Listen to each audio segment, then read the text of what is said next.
All right. What is up, everybody? This is Stevie Breach coming to you here today for a rare Thursday appearance here, doing a video on the upcoming WWE's edition of Monday Night Raw that's going to be coming to you on Netflix on 11/10 of 2025. I thought that last week was jam-packed, but next week, this Monday, we're going to be having the return of John Cena. This Monday Night Raw should honestly be built around all of John Cena. Of course, they're kicking off the Last Time Is Now tournament for competitors to join in and try and be the last opponent of John Cena on the December edition of Saturday Night's Main Event that's going to be coming to you live from Washington, D.C. Everyone wants the limelight of being John Cena's last opponent. Everybody wants the chance to be the guy who puts John Cena into the coffin and says basically goodbye. With this tournament feature, I know that honestly, if you go to the World Cup that they ran at Crown Jewel a few years ago, it was won by Shane McMahon, who wasn't even a competitor in the tournament. He basically just took the Miz's place in the finale for him to win the whole tournament. I think it throws out The Rock from being the last competitor to face John Cena. That was a big match. That was a big dream. Of course, a rematch of WrestleMania 28 as well as WrestleMania 29. The match that was so big, it was only once in a lifetime. And then they ran it again the next year. I don't even remember what the tagline was for WrestleMania 29 when they just basically did Rock versus Cena once again. I don't know if it was just too big. We made too much money last year. We got to go out and we basically got to make this money again. But we ran the Springfield Monday Night Raw, which honestly was really funny to hear on the Kevin Nash podcast, where basically Kevin Nash talked about Springfield was a dump back in the 90s when he used to be on WWE TV as Diesel. It was like a spot that they had to go to because it just was small. And they could fill the place and make some money running the show. And I think they ran it as a favor to John Cena as sort of like his hometown back where he played high school football back in the day.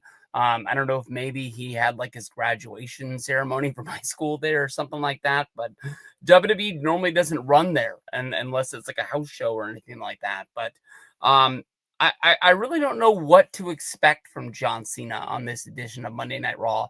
Is he just showing up to Boston to basically kick this tournament off? He's the one who made the video, basically explaining that there's going to be people from WWE. There's going to be people that don't even work here. I guess they're trying to make us think that like Edge or Chris Jericho is going to show up to be a part of this tournament because of their past rivalries that they had with John Cena in the past. Of course, Chris Jericho was one of John Cena's first opponents on the Monday Night Raw brand when he came over and he became like the flagship, like what Cody Rhodes is, or what like Hulk Hogan used to be back in the day. When he was taking the place, he got swapped with Batista, and they basically were saying, this is the future of WWE. We need him in main events that people are going to believe in. I remember he had a series of matches against Jericho, and I think Jericho left, not because of those matches, but it was right before him leaving WWE for a period of time. And then I think after the Jericho matches is when Cena stepped it up and he was having matches against Kurt Angle. I don't think that that John Cena is just coming in to basically wave the flag saying we are kicking off this tournament. I don't think he's going to be there, shaking hands with Nakamura or shaking hands with Damian Priest, wishing them luck in this tournament. I think that there is still a storyline. We are basically a month away from Survivor Series. John Cena is going to have a match featured somewhere on this card.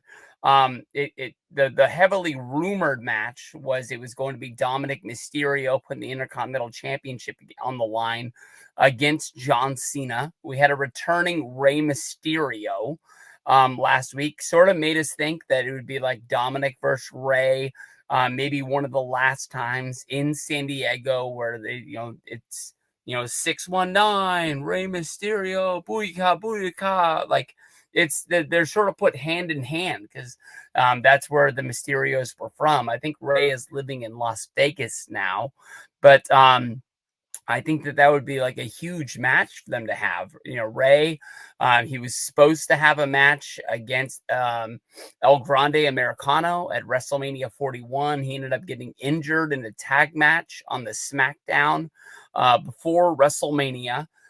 He ended up being replaced by the debuting Ray Phoenix. And we haven't seen him since. If Ray isn't going to wrestle, I guess storyline wise, we could play off of like the King of the Luchadors that Dominic has been calling himself, the greatest Intercontinental Champion of all time. That one doesn't really draw a line to John Cena because Cena's never had the Intercontinental Championship. He's had the United States Championship. He's definitely had the WWE belt. He's definitely had the World Heavyweight. I don't really see them just being like, oh, Cena's never had this belt. Let's just let him win this before it's all said and done. Like it's some wish list that he's always had. Of course, if you go back to when Braun Breaker and Sheamus were wrestling on Saturday Night's Main Event last year, that was a big storyline for Sheamus last year that he had never won the Intercontinental Championship. And they were saying things like he wants to win this belt before it's all said and done so he can claim that he has won every belt in WWE. So is Ray basically going to say like, hey, if you think you're all of these things, I thought he put this to bed by basically saying like, you are not Blue Demon, you're not Eddie Guerrero. I don't even think he put himself into that equation. But I mean, if he would have said like, you're not as good as me, I think it would have been on right there. But maybe Ray comes out next week in the Garden and basically says something to the fact of like, if you think you're so good, why don't you fight the greatest that WWE has ever had? And then John Cena comes out and Cena's going to take the fight for Rey Mysterio. And maybe that's how they get it. But if not, John has to find another match for Survivor Series. And I think there's nothing bigger than, going in there and, fighting along the lines of Jey Uso as well as CM Punk. I just don't know how you really tie him into this storyline. Cena, as of right now, has, draws to Cody Rhodes because they fought side by side after their match at Survivor Series. They fight Logan Paul and Drew McIntyre at Money in the Bank. Is that what that match was? I know. No. Money in the Bank, I think, is when Cena teamed with Logan Paul, but I think they flipped the switch. Maybe they did that on a Raw or a SmackDown where they teamed up. I think Cena's actually only had TV matches twice this year. I think he had a tag match, and I think he had the singles match against Sami Zayn, which was the open challenge for the United States title on a SmackDown, but it was his last SmackDown. I think they were in Quebec for that one, and Sammy was saying it was all full circle because he was able to help Cena out the way that Cena helped him out when he made his debut on Raw back in the day, even though he dislocated his shoulder, doing his entrance and getting excited when he got into the ring. But then again, you're making your debut on Monday Night Raw. I think all of us are going to be a little excited to get there.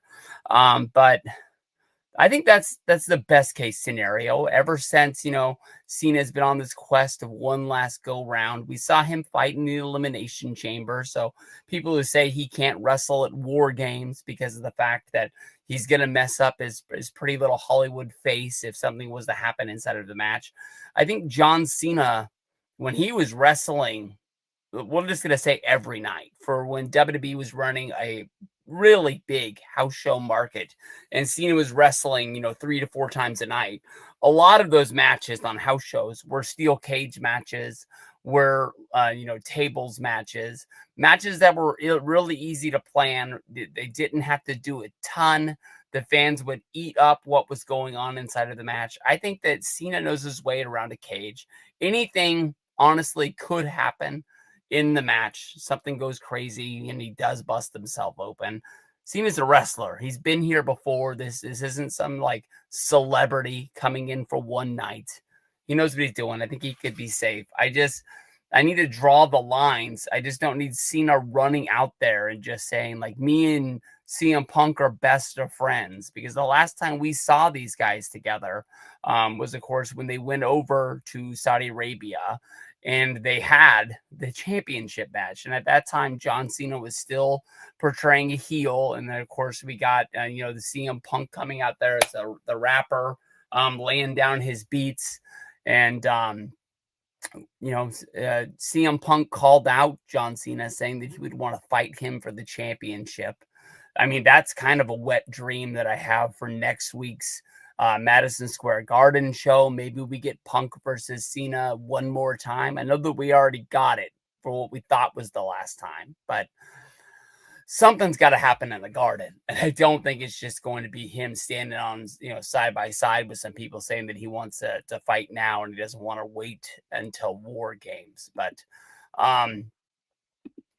Cena's last trip to Boston. I know that I used to be really good friends with the Boston brothers, who lived there. I'm really hoping that they are able to go to the show. I think a few months ago, I saw that ticket prices were just out of this world, and I completely understand. I didn't even want to go to a normal Monday Night Raw, not even like a Raw that Cena was booked on, because of the fact that prices were so high. I haven't been to the last two. I didn't go to the Raw before WrestleMania, and I didn't go to this last one just a few weeks ago.